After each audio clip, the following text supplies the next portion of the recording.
part of ultra running. As we seek the buckles, the finish lines, and the crazy distances, we experience a lot of failure along the way too. I'm Heidi. And I'm Michelle, and we're both ultra runners and ultra running coaches who want to know more about the dreaded DNF, how, when, and why they happen, but more importantly, how we learn, we move forward, and we get back up to run again.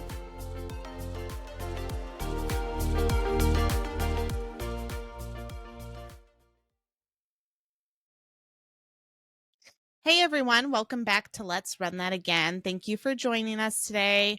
I'm Heidi. I'm Michelle.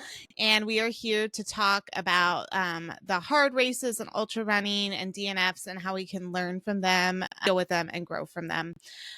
We are excited to welcome Richard Urias to the show today. I met him when I was volunteering at the Zion 100 Mile Challenge, and he was just like the volunteer extraordinaire. He did so many miles at the athletes to help them reach their goals. He was doing his own training at the Bear 100, which he just completed last weekend. We're excited to welcome him to the show and hear about your ultra running journey. So welcome, Richard. Well, thank you. It's the journey's been a little crazy, and it kind of never expected it to be what it is at this point of where it's at and where it's already taken me. So yeah. I love that. That's exactly the kind of stuff we like to talk about. And do you prefer Ricky?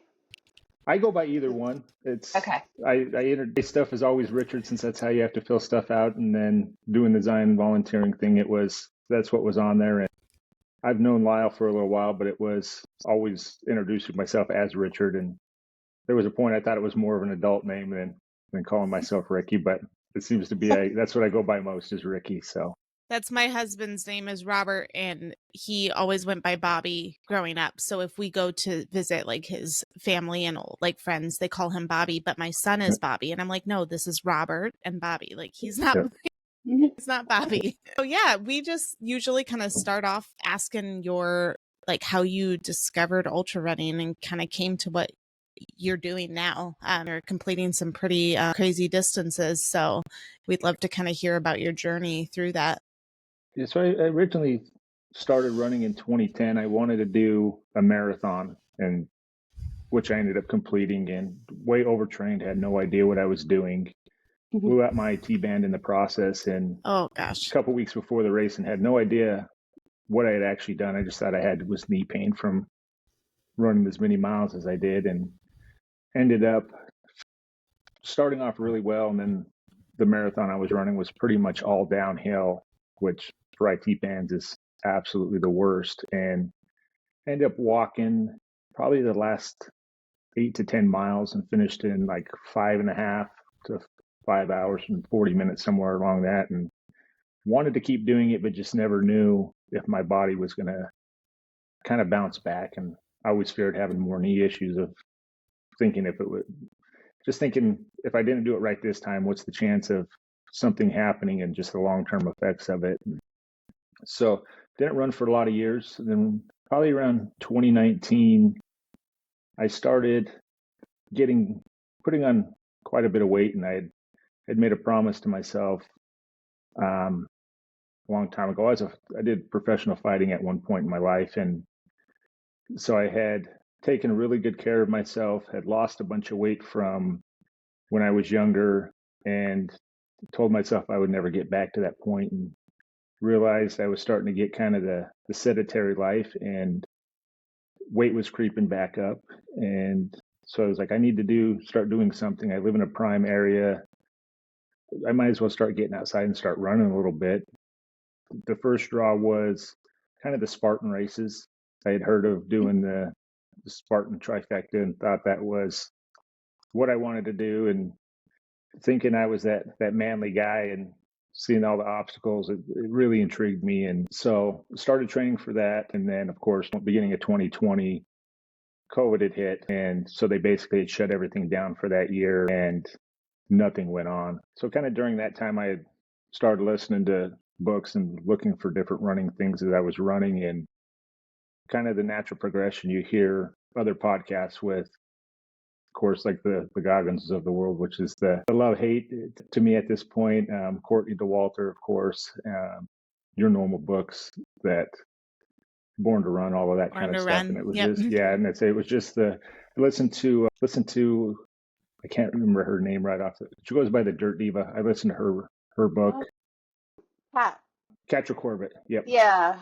And so Amazing. her having an interesting story and kind of the similar background I did with the party lifestyle at one point. It was kind of made me want to figure out if I could do what I could push my body to and see.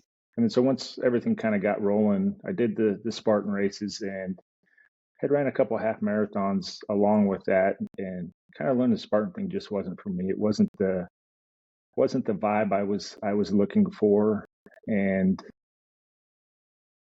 at one point, that's the type of person I wanted to be, where it was that type of, let's go get them, let's just push everything. And if that's what somebody wants to do, that's perfectly fine. That's their choice. But kind of in between, just realizing I'd rather just run instead of have to add all the extra stuff in with it. And so it was actually at the last Spartan race I did, I had ran maybe the last 8 to 10 miles with a guy doing their ultra. And so watching him kind of complete it and do it was even a bigger draw, thinking, hey, this is something I need to start looking at doing and start chasing that ultra distance over the marathon. So I ended up signing up for a local 50K, which is only about 10 minutes from my house. It would have been that December, I would have tried to do it. And sure enough, I ended up getting super sick like 3 days before the race and had to pull out. And so didn't end up doing it. And within my next best logical thing was, well, if I can't do this race, I better sign up for something else. So 3 weeks later, after missing the race, I signed up for Javelin 100. And that was the progression of, I might as well run 100. Yeah, if you're going to do something extreme, you might as well just push the limit. And I love it. So I ended up signing up for that, and then I did my first 55K 3 months later, and then ran a handful of half marathons, which ended up being fairly successful in a lot of the shorter distance stuff right off the bat. And that was part of some of the problems I had going that whole next year, was kind of frustration and build up into the getting to Javelina. And at one point, not shortly after Javelina, I was at the point of already almost being done a year in after kind of pushing that hard. So, but made it to Javelina. Wait, you didn't just make it. If I could, you ran Javelina in October 2022. Yes. Fresh into ultras. I ran that same year. I was there for the same race. But you finished in less than 21 hours. Yes, it was pretty. That's pretty awesome. Serious, really, really awesome. Yeah, and my issue is I wish I would have seen it the same way when I had finished. It was the mentality I went into it with was I don't need to be. I guess part of the problem is, and kind of the problems I've had in life, is it's always kind of that self-validation, thinking I'm good enough. And that was part of my getting into the ultra thing too, was thinking, hey, maybe if I do this, I'll have other people kind of respect me and think it's cool. And then it was, once I completed it, I ended up, it wasn't the feeling I was looking, that instant gratification like you would think. And it was, I had already had other things planned after that to keep going and of course keep training for. But it was almost that disappointing feeling once I did cross. And it wasn't because it was over, but it was just like, I did so many things wrong. What could I have done better? And it was the instant over analyzing everything. And it's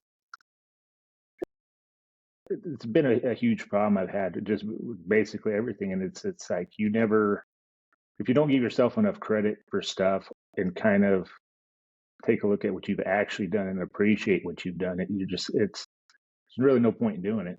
And so that's been a battle with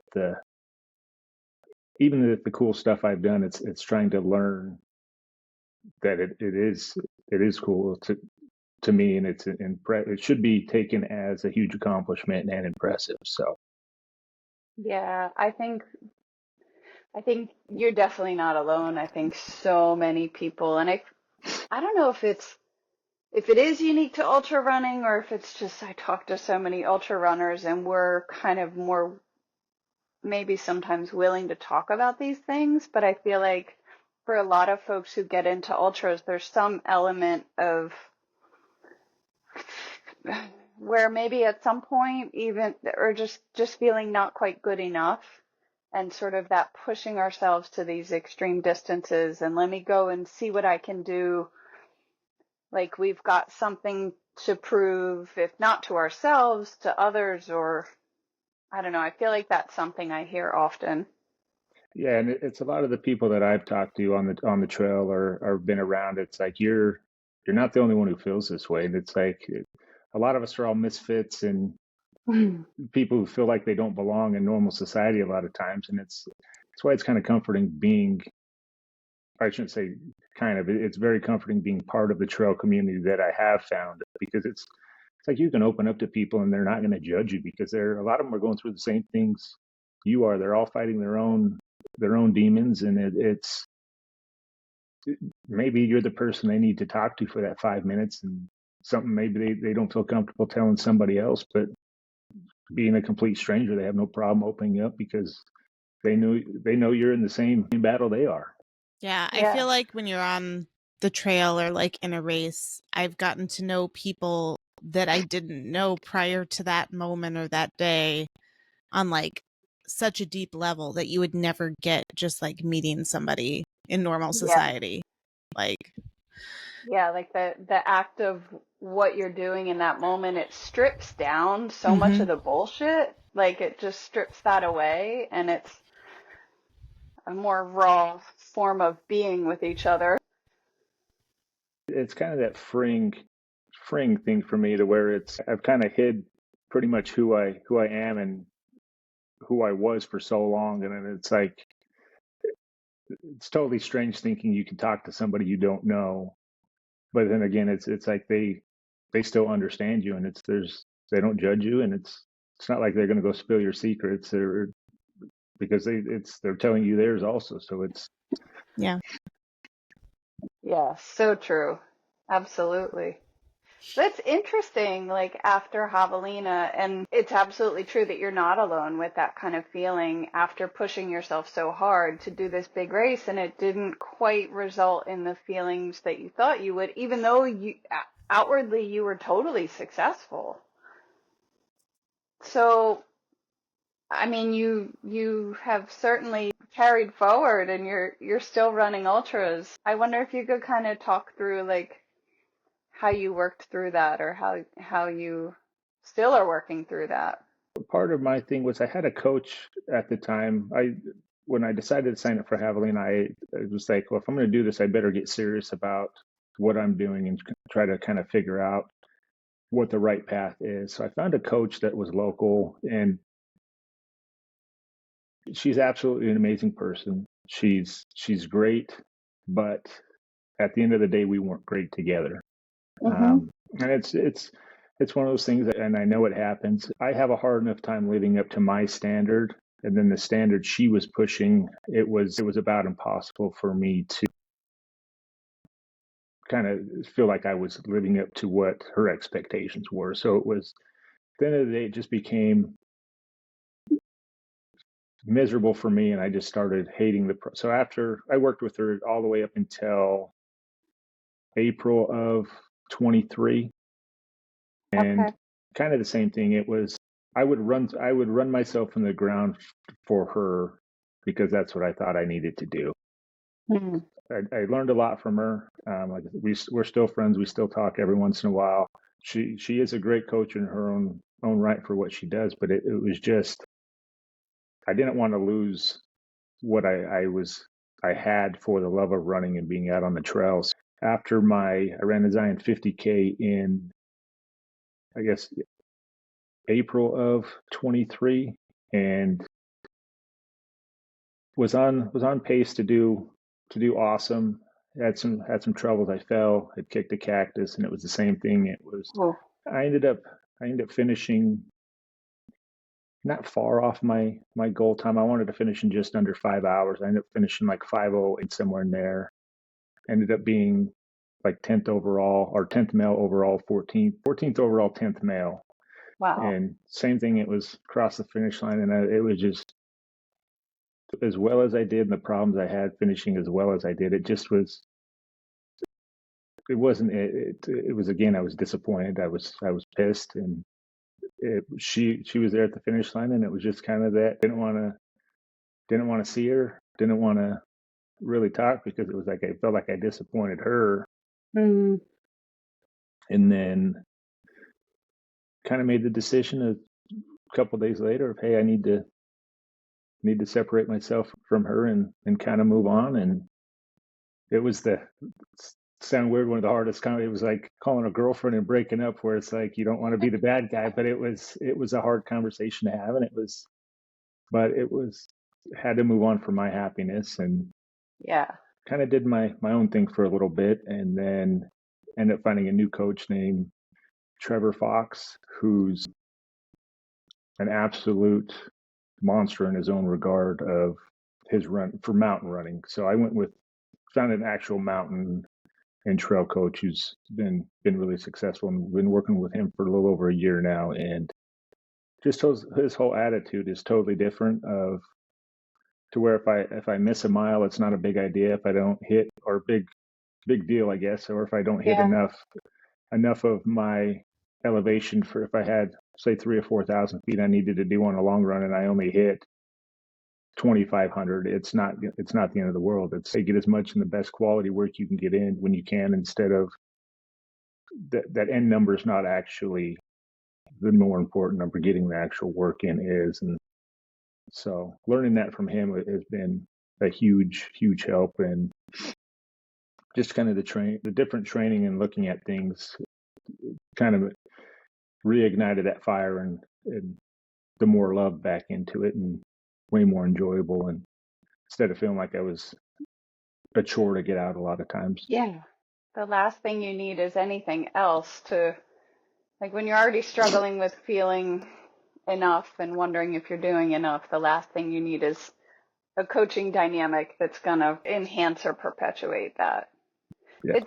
It's an interesting point, though, and I think all three of us now are USCA coaches, right? But it's interesting, like, I try to encourage people to recognize, like, it's so important to find someone that you really click with, and that, you know, that works for you. Because just because a coach goes through the same little training course, everybody's different, and people have much different mindsets and mentalities. And I'm glad that, you know, that you took that chance and went through that awful struggle of, what do I do? Do I leave this coach, to find somebody who really works better for you?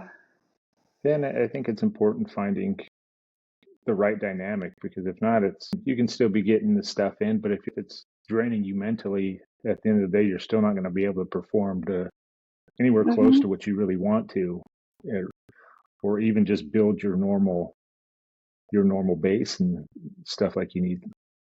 Right. And the whole point is, like, we're doing this because we enjoy it. Like, we're not paid professional athletes. Yeah.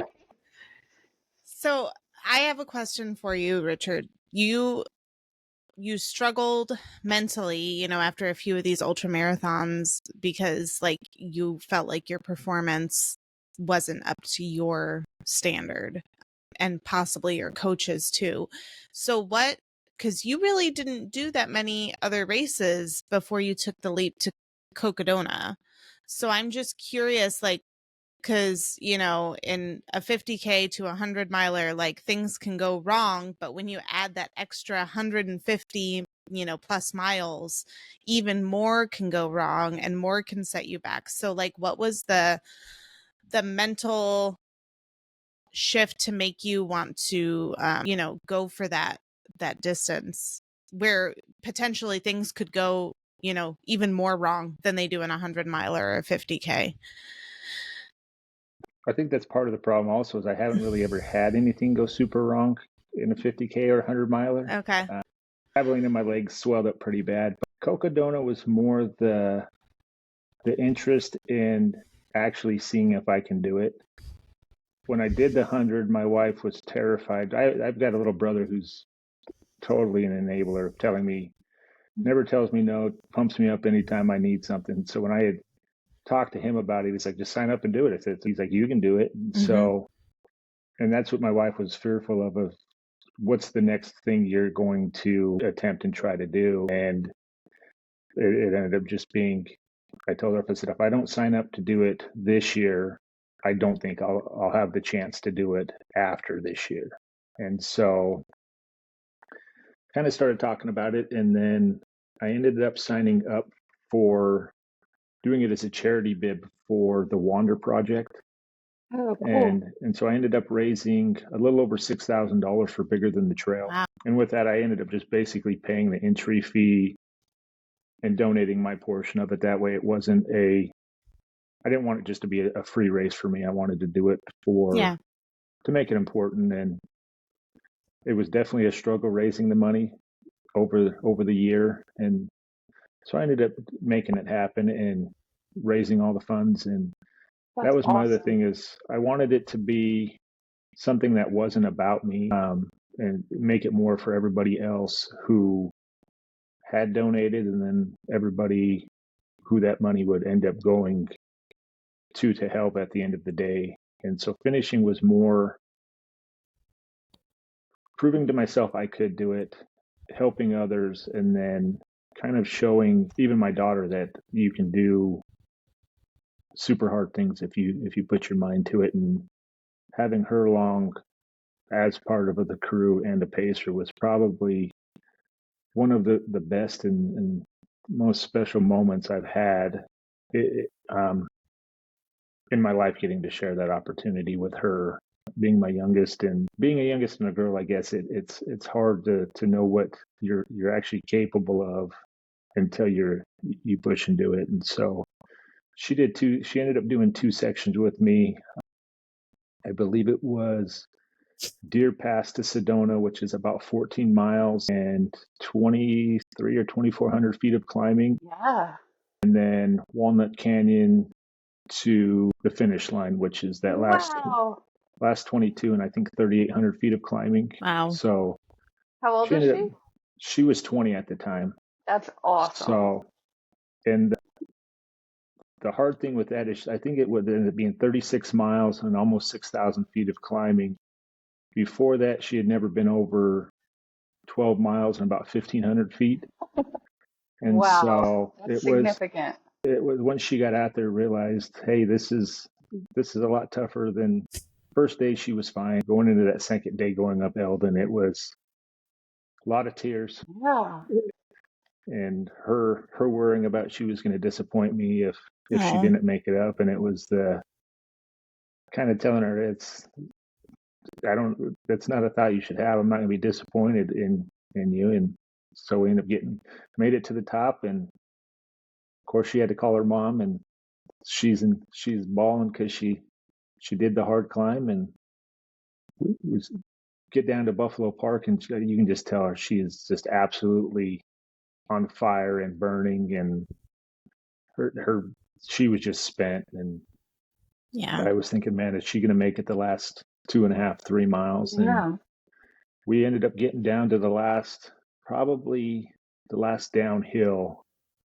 It was between a 3/4 to a mile, and she kind of just looks at me. She's like, "Well, you gonna finish this or what?" And she just ended up taking off, and I ended up having to kind of chase her down the road and the best I could to the finish line, and we ended up making it. And so it was amazing to be able to do that and cross the line with her, and then have my wife and other couple friends there at the finish to to see it happen. So Yeah. Oh, I just got goosebumps. I know, I was like Like, tearing that's up. What a so special thing for her to like overcome such a challenge herself. Like, even though it was your race, you got to like share that moment of showing her that, you can do hard things, but that she can do hard things too.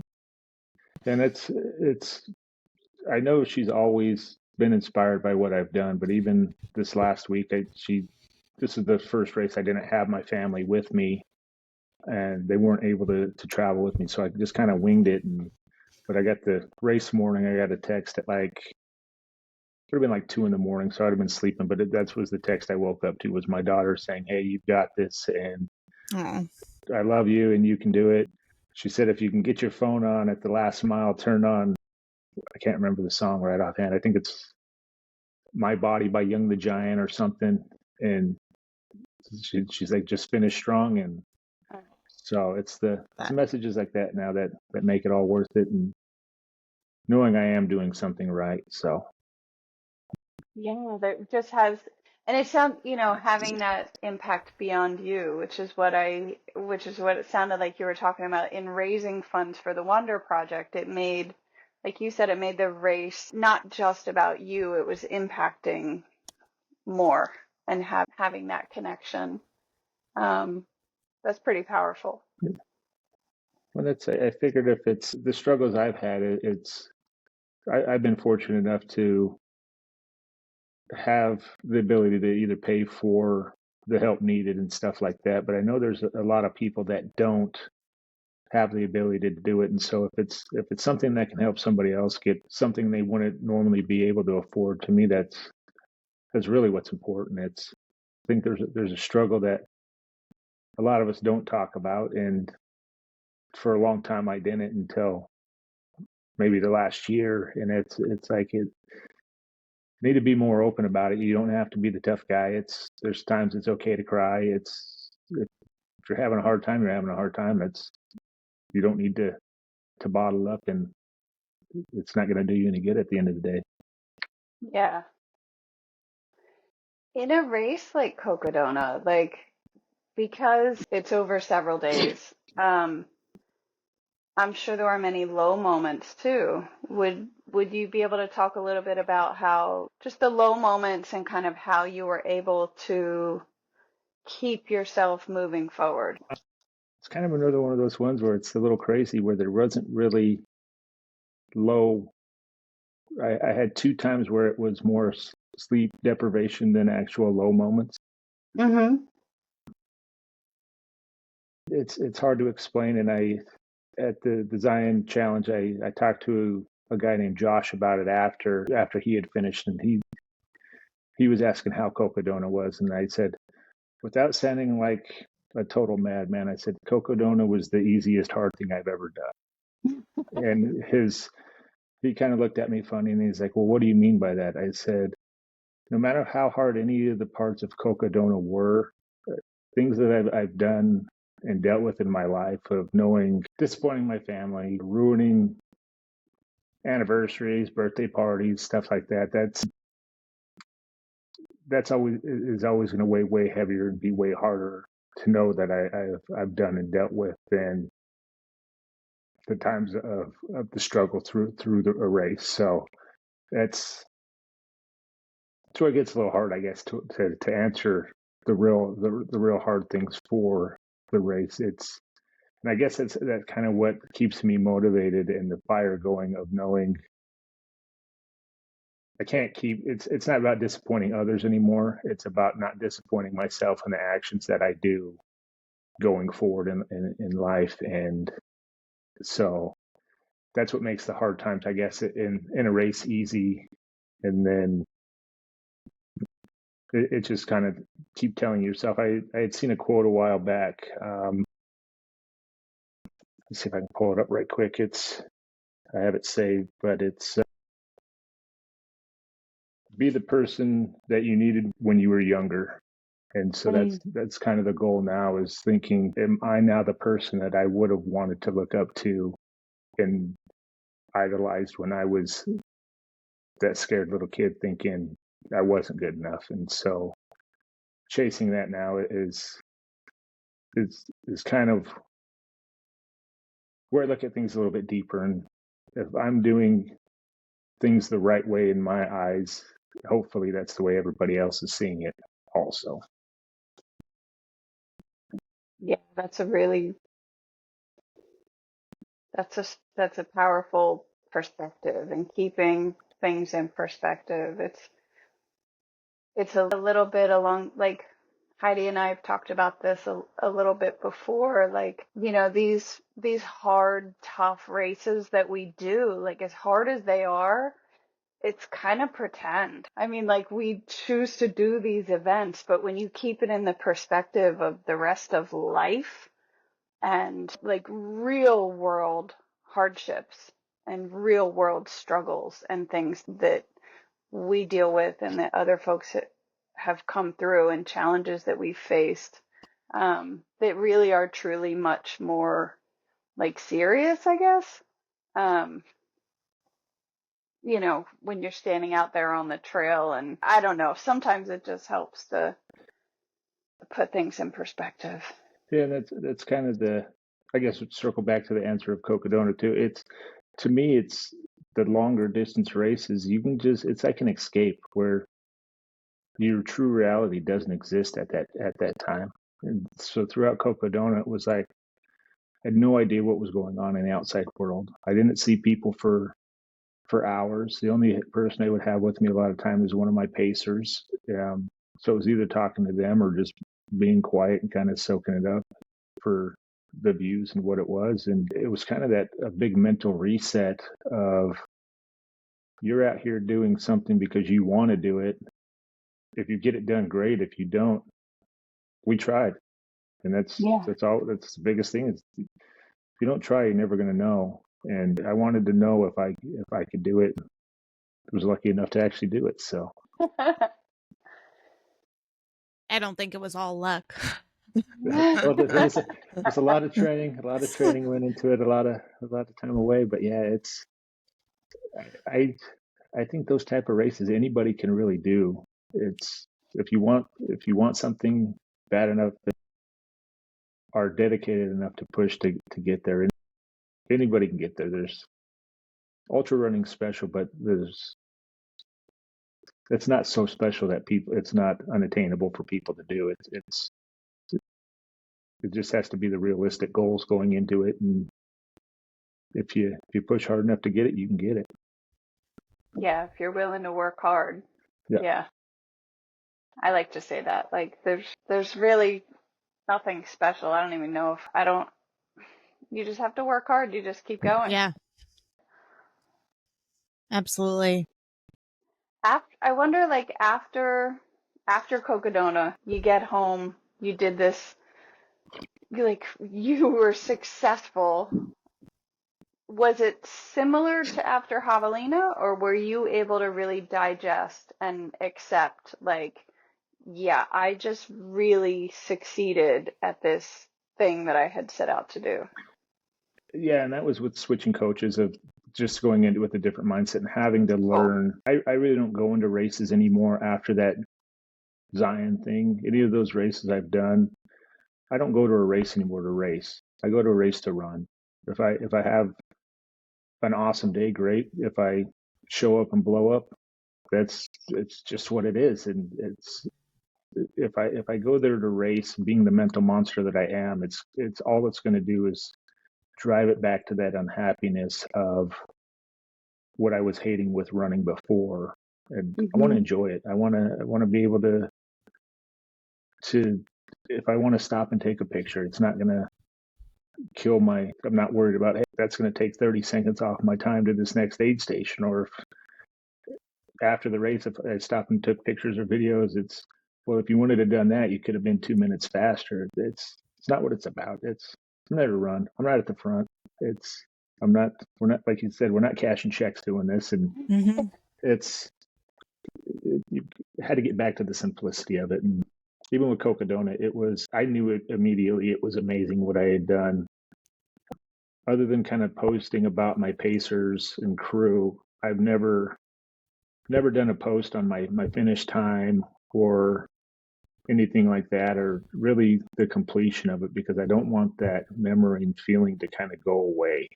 And it's I've never really done that with a race before, but it was, being as special as it was. I love talking about it. I love being able to see pictures. Of course, I have my buckle that every time I look at it, that it's the instant memories of kind of get lost for in a daydream for a few minutes, just sending me back to that point. And I didn't want to lose that posting about it, and which I don't know if that sounds weird or not, but it's, to me, it just seems important in a different way to hold on to those memories. It makes a whole lot of sense. Yeah, you keep it yours. It's special Yeah, to you. exactly. Yeah. It's like it's your, you don't want to lose it. It's your like kind of special memory, and I can relate to that for sure. Yeah. Yeah. Yeah, absolutely.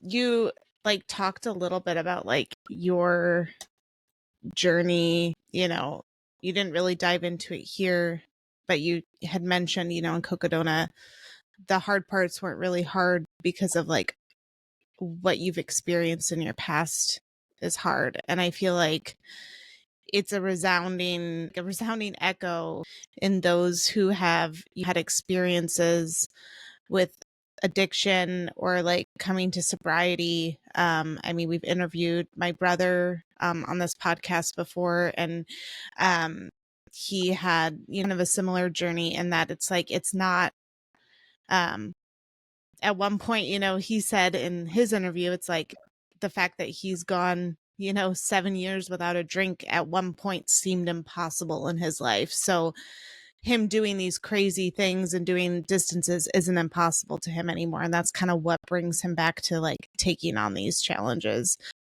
Do you have like similar feelings about that kind of that mindset and finding it kind of a very similar trend? And I don't have personal experience with it, but I think it's just such a fascinating look into what this sport is doing for people who have been through that kind of trauma and experience. Yeah, and I think that's also part of the problem with how I got into the crazy distances, is having the all or none mentality. Yeah, it's a very what it similar was. trend. And it's you always think more is better, and certain things in life aren't always better. I've been sober for almost 13 years now, and it Wow. was the same way, to where I didn't think I probably knew I had a problem, but didn't really knew how bad of a problem I actually had. I never really drank throughout the week, but my issue was if it was Friday night, and if there was something, if there was, no matter what the amount of alcohol was there, I was there to drink it, and we were gonna.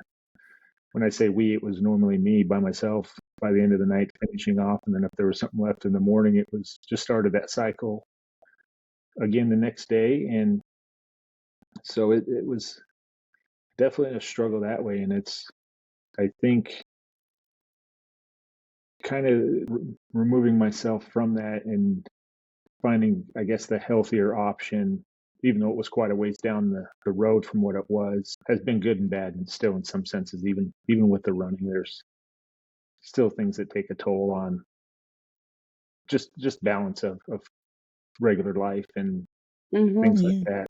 Yeah, and I think for some folks, you can, like this sport that we do really is extreme, and we fully dive into it.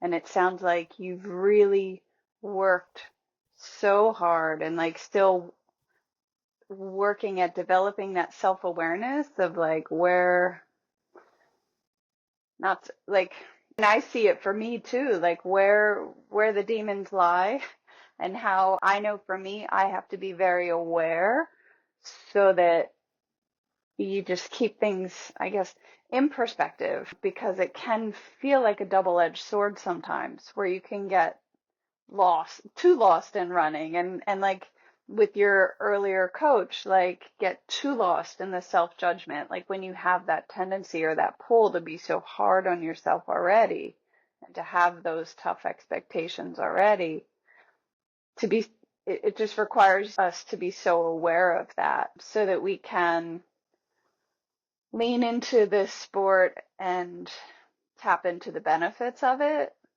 and like access the growth without falling on the sword. Does that make any sense?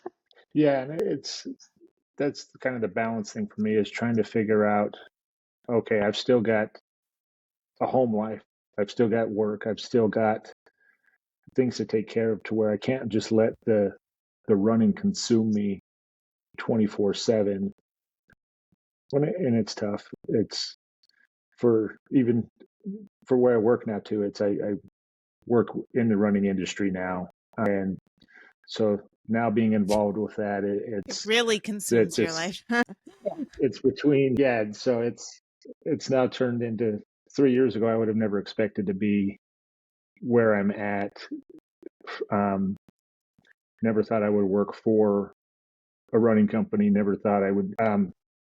Guessing this won't come out for a couple of weeks. They haven't totally announced it yet, but I just took over the Ultraspire manager of their athlete team and event planning. So that's Wow. all Phenomenal. into it. Congratulations. So it's a crazy road my life has turned into. We've been telling everybody that I should have just whited out my bingo card for the year, because everything seems to be just kind of falling in place, and the unexpected just keep rolling in. So Awesome. Congrats on that. Yeah. Yeah, thank that's you. really awesome. I can relate. I left my career and got a job working at a local running store. So, just kind of to tie what we had been talking about together, we went through your journey of, being really hard on yourself. And I mean, yes, a coach possibly contributed to that, but I think a lot of it probably, and correct me if I'm wrong, has come from your past to kind of, being hard on yourself, not feeling like you're good enough. But it sounds like Cocodona was like almost this like transcendent shift, not just in the coaching, like you had a different coach, but just like personally, where it shifted from, I didn't race this well enough, I didn't do good enough, to what I'm experiencing now isn't, as hard as what I've experienced before. And I'm here to enjoy, and I'm here to do hard things. So I'm just curious, did that shift happen before Cocodona, or like was Cocodona kind of that like shifting experience for you mentally? It kind of started between, I'm trying to remember what I ran this last year. I think I'd only done a 50K before that. And it was kind of the same thing with that 50K. It was, I wanted to go out and do well. It's a local one. The finish line's like less than a mile from my house. Yeah. But it was kind of the same thing. I knew the bigger goal. And then kind of just the shift, it's somewhere in between that race and then finishing Cocodona. It was something finally kind of snapped in my brain, and it was like, oh, why are you worried about if you're good enough?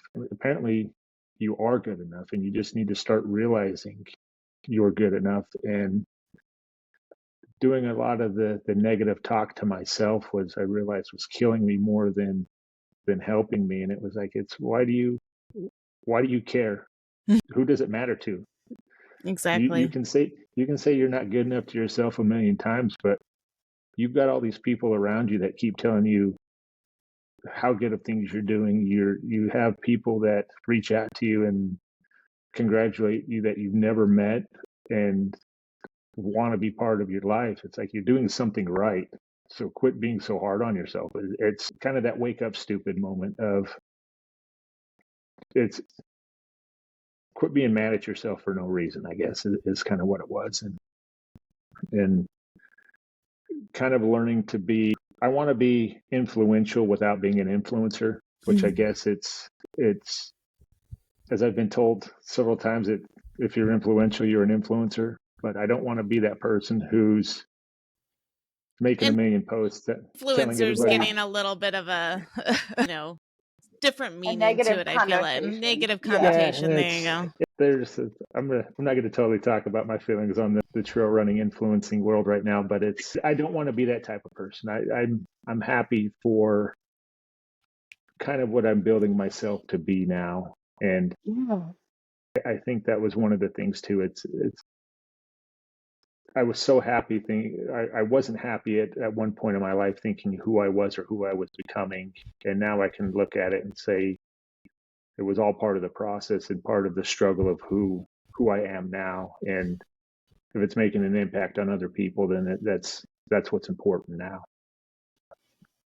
Yeah, what I hear this really calm, almost quiet strength from you that I hope you continue to be influential and don't friggin' worry about falling into the influencer, people can't see my air quotes, kind of that stereotyped IG influence. Like, wow, there is such a depth to what you're saying that I think is, these are things that aren't easy for folks to talk about, but like so many people share the same types of feelings and are trying to work through the same types of things. That sense of, am I worthy enough? Am I good enough to do these tough things? Do I deserve to be at this start line with all these other people? It's really important to talk about.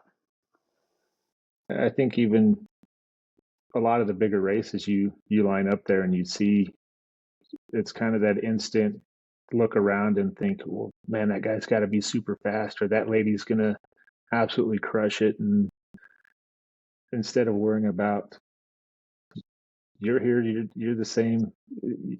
Yeah, you may not be at their ability, but who's to say they haven't been running for 15 years of their life, and that's what they're training for their entire life. You're not the same person as they are. Yep. What's important is you made it there, and you do belong at the end of the day. I hear a lot of people talk about imposter syndrome, feeling like they don't belong there. And it's like, how do you not belong there? If you did the work, you belong there. It doesn't matter. You're a runner regardless. It's if you have to walk out your race, if you finish fast, it doesn't. A mile is a mile at the end of the day. And whether you walk, crawl, limp, have to drag a leg like I did this last weekend, it's just what it is. Yeah, absolutely. Tell us a little bit about this last weekend. I'm calling it the Beautiful Beast. It was by far the most beautiful race I've ever ran.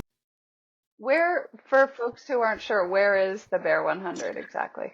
So it starts in Logan, Utah, which is about Beautiful 5 hours area. north of. Yeah, it is absolutely stunning area. It's a small college town. There's only about 14,000 residents that live there year round. So it starts in just a little park, and then you end up wrapping up through the mountains and end in Idaho at Bear Lake, which the last few miles after the last hard climb, you crest the hill and you can actually start seeing the lake. And when I hit it, it was right at sunrise, and just seeing the sun with all the aspens and different trees changing was absolutely amazing. But it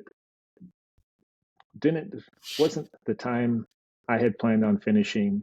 Still got it done. I ended up having, with the heat, I had some eating issues early on in the day, stomach stuff going on, just because when you're training for a race thinking low 70s and it ends up being 15 to 18 degrees higher, stuff's going to mess with you. So I ended up having to slow way down throughout the day, and then ended up having a little bit of problems behind my knee at some point, and thought I just kind of tweaked it or something. Made it to the halfway point, about an hour and a half longer than I thought it was going to take. Ended up cutting my time down about the next 25-ish miles. I cut it back down to where I was on pace to negative split my time if I could finish. And then somewhere in the next 5 miles, I ended up, fluid started building up behind my knee and into my calf. So I really couldn't run.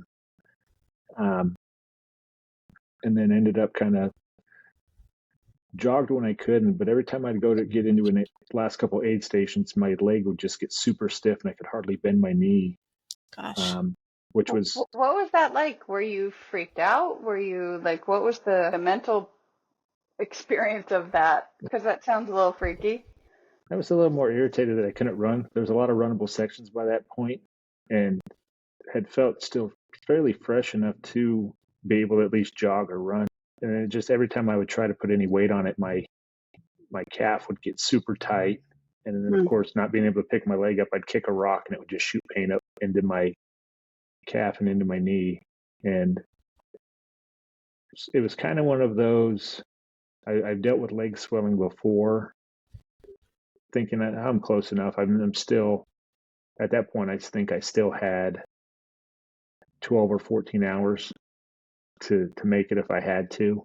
And so thinking it sucked. And then the other part is I think it was the cold weather at night that played into it. We hit one spot that was about 20 degrees. Oh gosh. Whoa, that's a drastic from 90 degrees in the day of a to shift. Yeah. So going into one of the aid stations, there was actually frost. It was by a little pond, and there was frost on the little My bridges you had to gosh. cross to get into it. That's what my original thought was, is my muscles are just stiffening up because of the cold weather. yeah, and you're at that point in a race, your body can't thermoregulate that. You can't sort of manage that kind of cold as well. Yeah, and so that was, I never put on pants or anything. I only had a t-shirt and then a light alpha, can't remember it's just a real thin mid layer that I wore. Alpha hoodie kind of thing. Yeah, and so that's the only thing I wore, but I never felt like my legs were super cold, and I just thought, oh, it's nighttime. Your muscles aren't going to fire like they're supposed to anyways. And then once we started getting toward the last big uphill, and then toward the finish, I looked down and realized my calf was super, super swollen and super red. And the pacer I had with me, he's like, hey, do you want to try to pretend to jog it out a little bit? And I told him, I said, I can try. I said, but I can't even hardly. It said every step now is kind of just that burning sensation going into my calf and behind my knee. And so we ended up walking probably the last 18-ish miles. Wow. I think we were still averaging about 18-minute miles, even with my leg being in that condition. And then once we got down to there was at mile 91, we came out of the aid station, and there was a 3/4 to a mile to a mile climb that was about a 40% grade. And so it was basically straight up the side of the hill, and then down the backside was a similar grade for about 2 or 3 miles. And so it was absolutely brutal at that point. What was it like mentally for you at that point? Like, what were the thoughts that were going on? I knew I was going to make it at that point, just because I was that close. And I'd actually talked to the medic at that last aid station. He didn't really look. He asked me if I was having problems. Of course, asked me if I had been going to the bathroom, the normal stuff, and I told him I had some calf issues, and he didn't really look at it and just asked if I wanted any Tylenol, and that was it. And I was like, well, if he's not gonna be too worried about it at this point after telling him I've got swelling, I'm just gonna keep going. And so it's kind of that mental block. Just try to block out the pain as much as I could, and I would have been more heartbroken getting pulled with 2 miles to go instead of, especially with that much time left, and then try jogging out the last. What's the time limit on the Bear 100? 30. Okay. And you finished in about what, 28? Little over 28? 28 and 26 minutes, I think. That's amazing, though. I mean, that's awesome. Just to put it in perspective, this race has over 22,000 feet of elevation gain. So yeah, it's, and that's just the climbing, right? Because it sounds like a lot of down too. You do about 19,000 down, but it punches you in the mouth right from the very start. The first 5 miles has about a 3,800-foot climb. Wow. And you basically start at the park on the run through a little neighborhood for about a half mile, and then you're on the trail, and you don't stop going up until you hit the top of the mountain, and then you really don't leave the mountains until you get to the other side. Wow, congratulations. It's amazing. Thank you. It was. I actually think that parts of this race were harder than some of Cocodona, which is it's crazy to think at a shorter distance that it was harder. And It sounds like it, though. I mean, it sounds like a beast. yeah, when it was half the elevation of Cocodona in I guess 150 miles less, but Yeah, Like super condensed. Yeah. yeah, that's a and lot.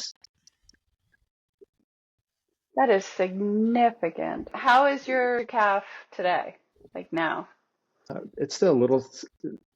There's no pain. Okay. It's still swollen. I'm swollen from about my ankle just above my knee a little bit. It's definitely gotten better. I haven't really walked much, or of course not haven't done any runs this week, but I Good. probably need to get out and actually get some movement on it and to get it Yeah. loosened up. But it's getting better. It's normal-ish sized compared to what it was, and I don't think I tore anything. I'm kind of debating on if I just wait until. I guess I'd probably have to wait till Monday to go to the doctor. We've got the St. George Marathon this weekend.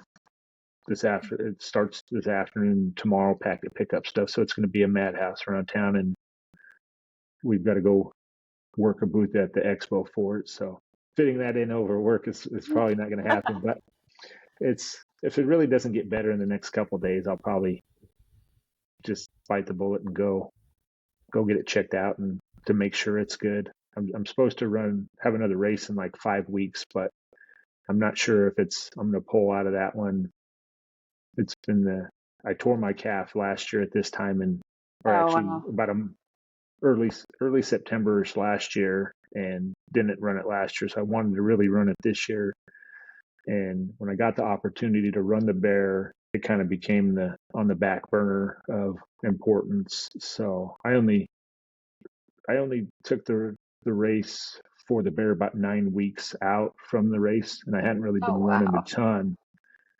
But it was knowing the significance of the bear, kind of the history of it, and just it would be my first 100 in Utah. So I didn't want to turn down the opportunity when it presented itself. So Absolutely. That's a hell of an accomplishment. Well, congratulations on that race. That was a beast and very impressive. I was following along as you were making that journey as best I could without power. I didn't have power this past weekend. Well, from what I heard, the tracker was so spotty, anyways, because they were handwriting. I had no service from mile 3 to about 97. Yeah. Oh, wow. And so they were handwriting everything and then driving out of the canyons to update it. Wow. At certain start links they had set up. That's amazing. Oh, I am supposed to ask you, you'll probably guess who told me to ask you this. Who is the best person you have paced at a race before? The best or the who complained the most? Our previous guest, Regina, she'll be a previous guest when this comes out, is one of the people that Richard paced at the Zion Milestone Challenge. Yeah, and Richard spent a lot of miles with her. I put everybody in the same bucket of where they're all equally as important, Yes. and it's all a special connection in a different way. She said, ask him who's the best person he's paced. And then she said, just kidding. And I was like, well, now I'm going to do it. So I'd say if we're talking wine the most, she would win. I haven't paced a whole lot. This is the first year I've really started doing it a little bit more. And oddly enough, it's been strangers every time that I've done it. And so I almost find it as fulfilling as finishing the race myself. Yeah. And just seeing somebody else's accomplishment, knowing that I've been there in their same position of, hey, this absolutely sucks right now. We've still got this far to go. How are we going to get there? It's just amazing. I had met him once before. He was pacing another guy that I had never met at Zion 100 this last year. And got the opportunity. We actually work together now, and we were out at Run Rabbit about a month ago, and I paced him for the last 40 miles, and he came in when I got him just in super rough shape. Run Rabbit's another one where it's just nasty climbs and high elevation, and just watching how deep he had to dig to get it done was absolutely amazing. And then ended up getting to the last couple miles, and he ends up starting to blast down the last downhill, and I could hardly keep up with him. I'm thinking, I don't know where you find it after struggling all day, but he got it done, and it's amazing seeing it and having their families around and getting to know that they've accomplished something that they've been working so hard for. It's amazing to see. I love hearing people's stories about pacing. Like Albie talked a lot about that in his episode and stuff. It's just so cool. I'm like, oh, maybe we need a sub series on like pacing ultramarathons. Yeah. His perspective on it was so cool. He's so right. Amazing. To me, it is a selfish thing, because you're filling my happiness bucket in ways that they don't. Maybe that runner has no idea what you being there with them is giving you and the happiness it actually truly brings. And if I could do it a million times, I'll do it a million times. And if it ends up being something that I lean to more than just running myself, that may just be what I wind up trying to do more in the future, is being there to help. That's such a beautiful thing. Yeah, it really is, because it has such an extraordinary impact on the person. Yeah. When it's even if you're the guy I paced at Zion, we talked maybe the first 5 minutes, and I think we did about 31 or 32 miles, and we were out there a long time. He still finished really well. Like I said, maybe talked 5 or 10 minutes at the beginning, and then I think there was 4 or 5 hours we didn't say a thing to each other, and it was just kind of feeding off what his vibe was, what he wanted.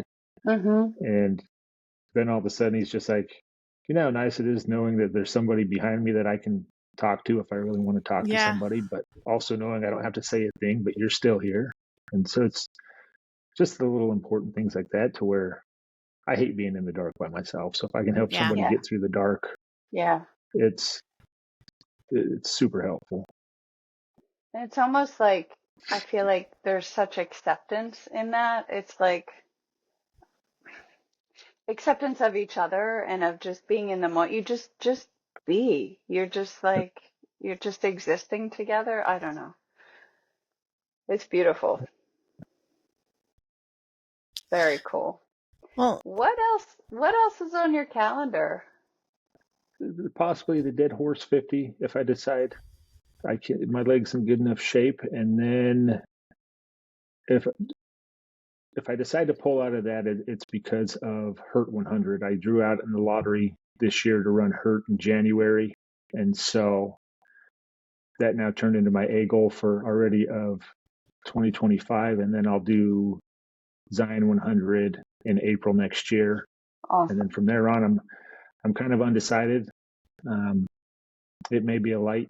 I told myself this year, after Cocodona, it was going to be a light year and not really run much. So we'll see how next year goes. If I just take a little bit of time off and maybe not run as many miles, let my body kind of heal up a little bit instead of needing to race, but maybe do the volunteer thing a little bit more, and just see where it goes from there. That's awesome. Very cool. Super exciting. Richard, where can people find you if they want to follow along on your journey? The only thing I really have is just Instagram, and it's under Rage Rhino. Very cool. Perfect. We'll link his Instagram profile in the show notes. And yeah, thank you, Richard, for coming on today. This has been awesome. It's really cool to hear your story and see you again. I was super nervous about doing it, so it's I never know what to expect or what Michelle and I are really scary. Definitely. Can understand why you're nervous. I just worried I was going to freeze at some point and not know what I was going to say. how to answer things. So We never really know what we're gonna say. Hey, can you real quick tell us about the Rage Rhino, the name, and Oh, your yeah. kind of connection with the rhino? that was from my professional fighting days, and that's what I went by for my nickname. And it actually So cool. comes from I've been obsessed with rhinos my entire life. I have a couple different rhino tattoos, and so it's just always been a thing I've been in love with.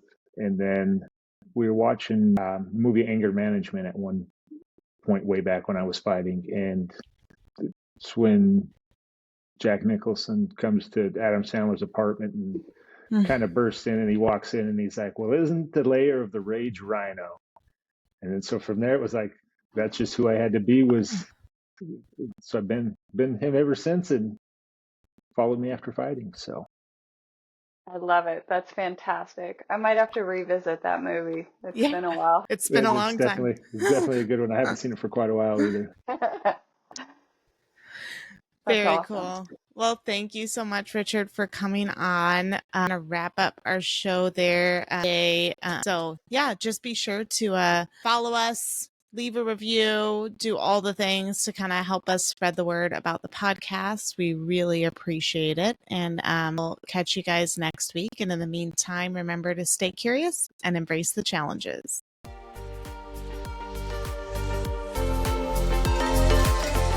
We appreciate your support so much. If you enjoyed the show, please remember to leave us a review and subscribe so you never miss an episode. Tag us on our Instagram at Let's Run That Again and give us a shout out when you listen.